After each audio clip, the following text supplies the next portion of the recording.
সৃষ্টিকর্তা যাকে জিতিয়ে দেন, মানুষ তাকে কখনো হারাতে পারেন না। জীবনে এমন অনেক সময় আসে যখন মনে হয় সবকিছু শেষ হয়ে গিয়েছে। স্বপ্ন ভেঙে যায়, প্রিয় মানুষ দূরে চলে যায়, পরিকল্পনা ব্যর্থ হয়, আর চারপাশটা শুধু ধ্বংসস্তূপের মতো মনে হয়। কিন্তু জীবনের একটি গভীর শর্ত হলো, প্রতিটি ধ্বংসের ভেতরেই নতুন নির্মাণের বীজ লুকিয়ে থাকে। মানুষ আপনাকে অবহেলা করতে পারে, আপনার বিরুদ্ধে ষড়যন্ত্র করতে পারে, আপনার পথ কঠিন করে তুলতে পারে। যদি সৃষ্টিকর্তা আপনার জন্য একটি দরজা খুলে রাখেন, তবে পৃথিবীর কোনো শক্তি এই দরজা কোনোদিনের জন্য বন্ধ রাখতে পারবে না। তাই মানুষের বিচার দেখে কখনো হতাশ হবেন না, কারণ মানুষের চোখ সীমিত, কিন্তু সৃষ্টিকর্তার পরিকল্পনা সীমাহীন।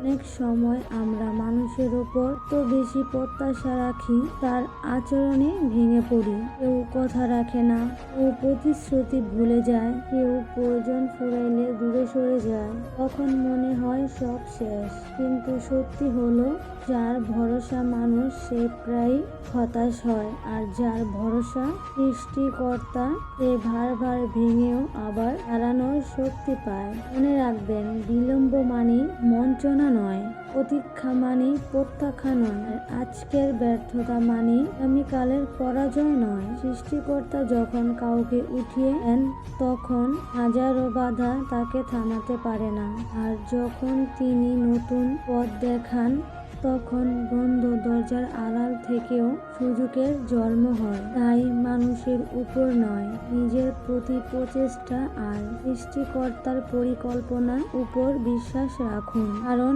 মানুষ সীমাবদ্ধ, কিন্তু সৃষ্টিকর্তার রহমত সীমাহীন। আর জীবনের প্রতিটি ধ্বংসের অবশেষ থেকে একটি নতুন অধ্যায় সূচনা হয়। যদি আপনি আশা হারিয়ে না ফেলেন, তাই আজও যদি পথ অন্ধকার মনে হয়, তাহলে হতাশ হবেন না। মাথা নত করুন, চেষ্টা চালিয়ে যান, আর বিশ্বাস রাখুন, যাকে সৃষ্টিকর্তা জিতিয়ে দিতে চান, তাকে পৃথিবীর কোনো মানুষ হারাতে পারে না। আসসালামু আলাইকুম এভরিওয়ান। ভিডিওটা আপনাদের কাছে কেমন লাগলো অবশ্যই কমেন্ট বক্সে জানাতে ভুলবেন না। আল্লাহ হাফেজ।